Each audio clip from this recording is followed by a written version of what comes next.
Na, reikia pažiūrėti, ko reikia demokratijai. Labai daug ko reikia, įvardysiu gal tik porą dalykų.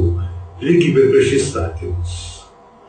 Kitas dalykas tai teisė laisvai reikšti savo mintis, savo pažiūras ir tie mechanizmai toms pažiūroms įgyvendinti taip pat yra reikalingi.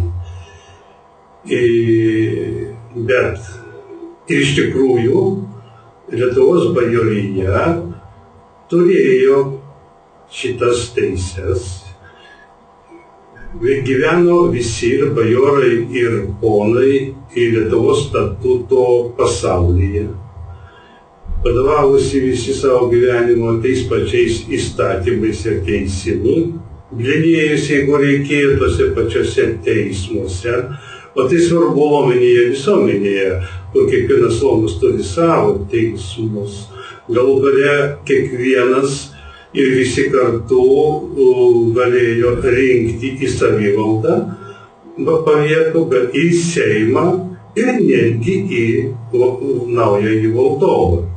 Bet tikras gyvenimas, gyvas gyvenimas gerokai skiriasi nuo formaliosios pusės. Vėlgi matomės įvairaus turtingumo bajorus, matome susiklosčiusią klientų ir patronų sistemą, kada vidutinis ar smulkus bajoras yra vienaip ar kitaip materialiai, politiškai, na ir kultūriškai priklausomas nuo patrono, nuo stambiojo bajoro didiko, na ir koks klientas balsuos už kitą pasiuntinį į Seimą, negu jam patronas pasiūlė, arba už kitą kandidatą į valdovus, arba, sakykime, patrauks savo patroną į teismą. To sunku tikėtis. Ir patys didikai nebuvo visiškai laisvi, na, giminės, šeimos, turtiniai santykiai, bet bene svarbiausia gal tai, kad į Respubliką, į Lietuvą ir Lenkiją plaukė užsienio pinigai, užsienio dvarų, Vienos, Paryžiaus, Peterburgo, Berlyno pinigai, už kurios buvo papirkinėjami ponai ir tie pinigai tik mažiutę dalelę perkeliaudavo į bajorų kišenes, bet vėlgi vargu ar tai yra demokratijos mechanizmas.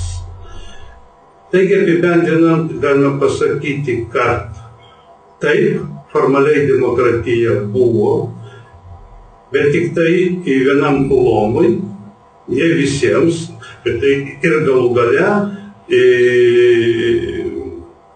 ta demokratija buvo tik formali. Jos mechanizmai neužtikrino realios demokratijos, kad vien tik tai bajorams gyvavimo, net ir jiems neužtikrino.